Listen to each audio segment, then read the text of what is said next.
Muling umarangkada ang Pampanga PNP sa pagbabahagi ng libreng kaalaman sa pamamagitan ng livelihood program para sa mga mag-aaral ng San Luis National High School na ginanap sa Barangay Santo Niño, San Simon, Pampanga. Ang balita mula kay Police Corporal Sangeles de Guzman. Muling umarangkada ang First Provincial Mobile Force Company ng Pampanga PNP sa pagbabahagi ng libreng kaalaman sa pamamagitan ng livelihood program para sa mga mag-aaral ng San Luis National High School dito sa Barangay Santo Niño, San Simon, Pampanga.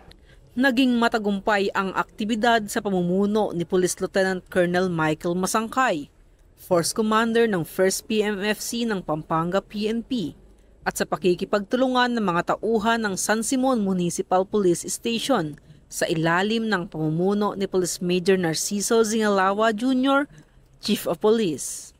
Itinuro ni Police Corporal Ryan Paulo M. Cortez ng 1st Pampanga PMFC sa mga grade 12 students ng naturang paaralan ang paggawa ng homemade kikiam na maaari nilang pagkakitaan upang makatulong sa kanilang pag-aaral. Ay napakalaking tulong po nito sapagkat katulad po namin ng mga estudyante ay ang paggawa po ng kikiam na gawa po sa sardinas ay maaari po namin pagkakitaan at makatulong po sa aming pag-aaral.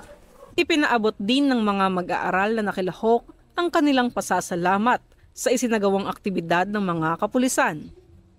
Ito ay kaugnay sa Bagong Pilipinas na inisyatibo ng ating Pangulong Ferdinand Bongbong Marcos na naglalayong maipaabot ang mga programa at serbisyo ng ating pamahalaan sa ating mga kababayan tungo sa isang maunlad na Bagong Pilipinas.